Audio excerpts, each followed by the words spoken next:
Halo semuanya, balik lagi bareng gue Fian Rafe. Dan karena banyak banget yang antusias untuk gue lanjutin alur cerita kelanjutan dari Battlefield The Heaven ini, maka gue bakalan lanjutin alur ceritanya.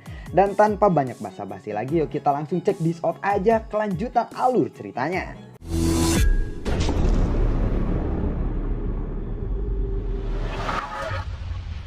Di episode sebelumnya, Xiaoyan yang menggaruk kepalanya mendengarkan para tetua merencanakan pernikahannya dengan Xiaoqi.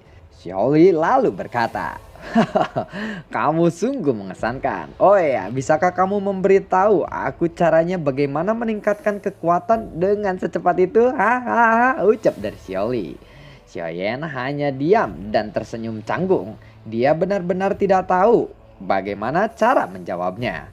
Lalu semua orang memandang Xiaoyan dengan sedikit kecewa karena dia tidak bisa menjawab pertanyaan Xiaoli tadi. Tidak apa-apa, setiap orang kan pasti punya rahasianya masing-masing. Aku tidak memaksanya. Xiaoyan, kamu begitu berjasa kepada kami. Apakah kamu masih perlu hadiah dari kami? Tanya dari Xiaoli lagi.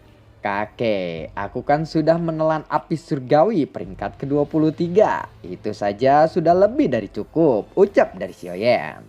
Xiaoli lalu menjawab, baiklah kalau begitu. Oh ya, aku sedikit penasaran. Kali ini tolong beritahu aku bantuan apa yang telah kamu berikan untuk klan iblis darah, sehingga mereka bisa begitu baik kepadamu. Tanya dari Xiaoli. Xiaoyan lalu berkata, masalah ini berawal dari pemakaman iblis atau reruntuhan kuno itu. Lalu kepala suku King menerima token Blood Demon dan menjadikannya kaisar iblis yang baru. Dia memberi keterampilan bertarung kelas dunia dan memerintahkan orang-orangnya untuk menyelesaikan masalah orang-orang Xiao pada saat itu. Begitu saja, ucap dari Xiaoyan. Tetua berkata, klan Blood Demon benar-benar pelit. Xiaoyan yang memberi mereka manfaat besar yang membantu mereka naik ke tahta kaisar, tetapi mereka hanya memberi Xiaoqi keterampilan bertarung saja.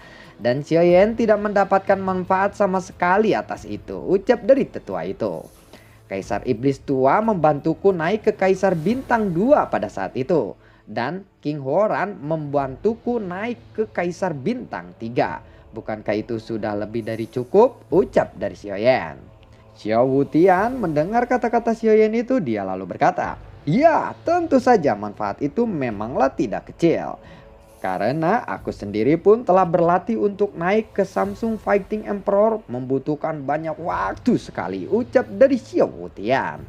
Xiao Long lalu bertanya, oh ya, metode rahasia apa yang dimiliki klan iblis untuk mempromosikanmu begitu cepat? Tanya dari Xiao Long.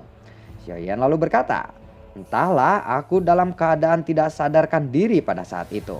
Aku tidak tahu apa-apa, aku hanya merasakan energi yang melonjak mengalir ke tubuhku saja, ucap dari Xiaoyan. Tiba-tiba Xiaoqi datang dari pintu aula. Xiaoqi lalu berkata, kakek, apakah Xiaoyan sudah selesai berlatih? Tanya dari Xiaoqi. Saat Xiaoqi bergegas masuk, dia langsung melihat Xiaoyan yang duduk di kursi terakhir. Wajahnya dengan cepat memerah karena malu.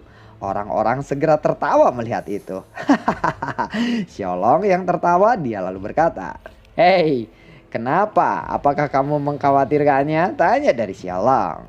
Xiaoli juga berkata, sudah. Lihat Kier, merasa malu dia sekarang. Kier, kamu datang tepat waktu. Hari ini kami akan mendiskusikan tentang pernikahanmu dengan Xiaoyan. Undangan telah dikirim. Apakah kalian punya sesuatu yang harus ditambahkan? Tanya dari Xiaoli. Xiaoyan lalu berkata, menurut aku terserah kakek saja sih, ucap dari Xiaoyan. Xiaoli lalu berkata, baiklah, tidak perlu membahasnya ini. Yang ditanya itu Xiaoqi, yang jawab Xiaoyan. Udah satu kesatuan ini. Lalu apa rencana kalian? Tanya dari Xiaoli. Jika ini tidak masalah, aku ingin mencari The Drag Clan, ucap dari Xiaoyan. Oh, untuk masalah Xiao Xuan ya? Tanya dari Xiaoli. Mendengar itu, Xiaoqi lalu terkejut dan berkata, apa? Xiao Xuan? Ucap dari Xiaoqi. Xiaoli lalu bertanya, ada apa Kiar? Apakah kamu tahu tentang Xiao Xuan itu? Tanya dari Xiaoli. Aku tahu. Aku tumbuh bersama Xiao Xuan saat usiaku masih muda. Tetapi sayangnya dia gagal menembus level kaisar, ucap dari Xiaoqi. Aku tahu Xiao Xuan yang kamu maksud, tetapi ini berbeda. Xiaoyan berbicara tentang Xiao Xuan dari benua Doki. Xiaoyan, berdasarkan apa yang aku tahu, hanya alkemis The Drug Clan lah yang mengetahui cara menghidupkan Xiao Xuan itu. Memangnya kapan kamu akan mulai mencari The Drug Clan? Tanya dari Xiaoli. Xiaoyan lalu berkata, aku tidak tahu, bahkan aku tidak tahu kemana aku harus mencari klan drag itu, ucap dari Xiaoyan. Xiaoli lalu menjawab, cobalah pergi ke di Yuanzhou. Itu adalah tempat paling makmur di seluruh benua kaisar ini. Orang-orang kuat berkumpul di sana. Semoga kamu mendapatkan beberapa informasi yang berguna di sana. Tetapi jangan lupa berhati-hatilah, ucap dari Xiaoli. Mendengar itu, Xiaoyan lalu mengangguk dan berkata, kalau begitu sepertinya aku akan berangkat setelah pernikahan. Kier tidak usah ikut ya, biarkan dia merawat kakek, ucap dari Xiaoyan. Xiaoli lalu berkata, lukaku sudah tidak apa-apa, aku akan baik-baik saja untuk sementara waktu, ucap dari Xiaoli. Xiaolong lalu berkata, oh ya, ngomong-ngomong aku baru saja memurnikan pil obat, tetapi aku tidak bisa memusatkan energiku. Sepertinya aku harus berkultifikasi dulu, ucap dari Xiaolong. Baiklah, datanglah lagi nanti dan bersiaplah untuk pernikahan Xiaoyan dan Kier, ucap dari Xiaoli. Singkat cerita, beberapa hari telah berlalu dari hari itu. Hari pernikahan Xiaoyan dan Xiaoqi pun telah tiba. Xiaoyan lalu menggunakan kerudung merah kecil. Dia menggunakan jubah merah dan berdiri di pintu keluarga untuk menerima tamu. Sementara di kamar, para wanita sedang mendandani Xiaoqi. Wanita itu lalu berkata, Xiaoqi, kamu terlihat sangat cantik. Penetua Xiaoyan pasti akan menyukainya, ucap dari wanita itu. Sementara itu di menara Jinsen ada Zhan Lao dan Long Yan. Zhan Lao lalu berkata, hei Long Yan, hari ini adalah hari bahagia bagi Xiaoyan. Tidakkah kamu mau keluar dan menyapanya atau sekedar melihat-lihat? Tanya dari Zhan Lao. Mendengar itu, Long Yan lalu berbalik tanya, bagaimana denganmu? Apakah kamu tidak ingin keluar juga? Hah? Tanya dari Long Yan. Zhan Lao hanya tersenyum mendengar kata-kata Long Yan itu. Long Yan tidak berbicara lagi. Dia pun segera keluar dari menara Jinsen. Sebuah cahaya kemasan lalu melintas di samping Xiaoyan. Long Yan pun muncul di samping Xiaoyan. Munculnya Long Yan membuat Xiaoyan terkejut. Xiaoyan lalu bertanya, Long Yan, kenapa kamu keluar? Tanya dari Xiaoyan. Long Yan lalu berkata, orang tua itu memintaku untuk keluar, ucap dari Long Yan. Xiaoyan hanya tersenyum. Lalu Xiaoyan memberi isyarat kepada Long Yan agar dia masuk lagi. Terlihat para tamu yang datang menyerahkan hadiah kepada Xiao Wutian. Melihat orang-orang memberikan banyak hadiah, Long Yan segera mendekati Xiao Wutian. Dia lalu mengayunkan lengannya. Cahaya kemasan melintas. Sisik naga dengan struktur logam pun muncul di tangan Xiao Wutian. Long Yan lalu berkata, ini hadiah dariku, ucap dari Long Yan. Melihat itu, Xiaoyan bergegas mendekati Long Yan dan segera menarik Long Yan pergi. Xiaoyan tidak ingin orang-orang tahu identitas asli dari Long Yan. Sementara itu, Xiao Wutian telah memegang sisik naga di tangannya. Dia lalu bergumam, "Hah, ini adalah sisik naga," ucap dari Xiao Wutian. Sementara itu, para tamu di beberapa kekuatan besar di kota Dizhou ini sudah berdatangan. Orang pertama yang tiba adalah suku fantasi Demon. Xiaoyan lalu tersenyum kepada mereka dan menyapanya. Kaisar Ming dan yang lainnya juga telah tiba. Xiaoyan lalu menyapa dan berkata, "Kaisar Senior Ming, kamu juga datang," ucap dari Xiaoyan. Kaisar Ming lalu berkata, "Kamu dipromosikan dengan kecepatan yang sangat luar biasa. Sudahlah, jangan memanggilku senior lagi," ucap dari Kaisar Ming. "Senior tahu cara bercanda. Aku berhutang budi kepada senior untuk terakhir kalinya," ucap dari Xiaoyan. "Ah, itu hanya masalah kecil. Jangan lupa bahwa kamu masih muridku." "Oke, pergilah dan sambut tamu-tamu yang lainnya," ucap dari Kaisar Ming. Dari kejauhan terlihat beberapa sosok muncul. Melihat sosok itu, Xiaoyan lalu bergumam, Yiziao, ucap dari Xiaoyan di dalam hatinya. Retakan spasial tiba-tiba terbentuk. King Horan dan yang lainnya muncul di sana. King Horan lalu berkata, "Hei, hei, hei, kenapa kamu tidak memberitahuku tentang upacara pernikahan ini, ha? Bukankah kamu adalah saudaraku?" Ucap dari King Horan. Xiaoli lalu berkata dan bergegas keluar untuk menyambut King Horan ini.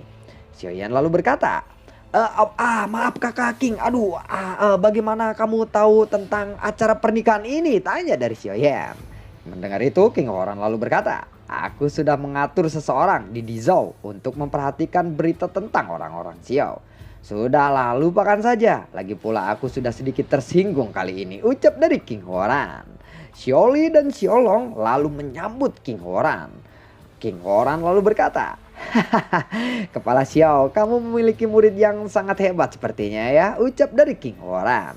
Xiaoli hanya tersenyum mendengar ini. Melihat semakin banyak orang yang datang, King Horan lalu berkata kepada Xiaoli, "Tuan Xiao, bagaimana kalau kita berbicara di tempat lain saja?" Tanya dari King Horan. Xiaoli lalu mengangguk. Xiaoli pun memimpin King Horan ke tempat lain. Tidak terasa waktu sudah menunjukkan tengah hari. Xiaoli dan Xiaolong berjalan ke tengah meja. Xiaoli lalu berkata, "Hei, sepertinya ini sudah waktunya." Tatapan semua orang lalu beralih ke tangga merah di depan aula. Acara pernikahan pun segera dimulai. Singkat cerita, 1 bulan telah berlalu. Xiaoyan yang sedang berduaan dengan Xiaoqi sambil memeluk pinggangnya. Xiaoyan lalu berkata, "Kier, kita sudah menikah selama 1 bulan. Dan aku rasa aku harus segera pergi ke Dizhu Wanzhou," ucap dari Xiaoyan. Xiaoqi lalu berkata, "Baiklah, berhati-hatilah dan cepatlah kembali," ucap dari Xiaoqi. Baiklah, aku akan kembali secepat mungkin," ucap dari Xiaoyan. Xiaoyan pun lalu memeluk Xiaoqi. Xiaoyan lalu berkata, "Aku akan memberitahu kakek terlebih dahulu," ucap dari Xiaoyan. Xiaoyan pun pergi ke aula dan ada Xiaoli di sana. Xiaoyan lalu berkata, "Kakek, aku akan pergi ke Dizhu Wanzhou," ucap dari Xiaoyan. Xiaoli lalu berkata, "Jadi kamu akan pergi sekarang ya? Baiklah, aku tidak bisa menahanmu lagi. Pergilah. Dan ingat satu hal, kamu harus berhati-hati. Di Wanzhou tidak seperti di Zhou," ucap dari Xiaoli. Xiaoyan pun lalu mengangguk. Kemudian Xiaolong dan Xiaoqi mengantar Xiaoyan pergi ke pintu. Xiaolong lalu melambaikan tangannya dan beberapa formula obat muncul. Xiaolong lalu berkata, "Xiaoyan, berhati-hatilah, ambillah formula ini. Buatlah pil obat ketika kamu punya waktu," ucap dari Xiaolong. Xiaoyan pun lalu menerima formula itu dan memasukkannya ke dalam cincin penyimpanannya. Xiaoli yang memegang cincin di tangannya, lalu dia berkata, "Ada 100.000 koin emas di dalamnya. Bawalah ini," ucap dari Xiaoli. Xiaoli berkata lagi, "Oh ya, Xiaoyan, pergilah temui King Horan dan sampaikan terima kasihku kepadanya. Dia telah memberi kita banyak sekali biji," ucap dari Xiaoli. King Horan memberikan hadiah yang bagus untuk orang-orang Xiao, yaitu biji. Biji tidak terlalu berguna bagi para iblis, tetapi sangat penting bagi orang-orang Xiao.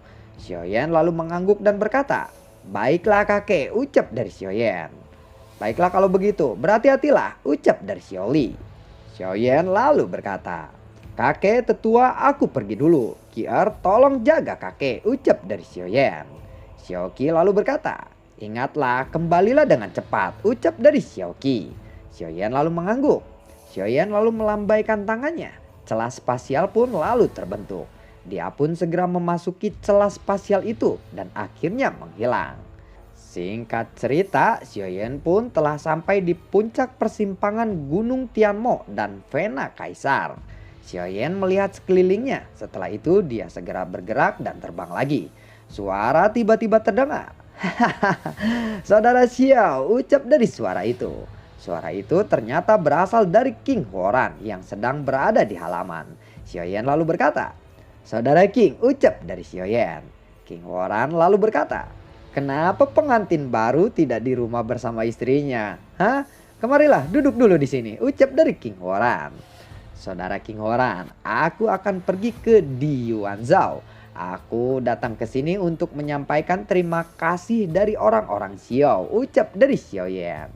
King Horan lalu berkata, oh ya, aku tahu itu pasti karena biji itu ya. Tidak masalah, lagi pula biji itu tidak terlalu berguna bagi kami.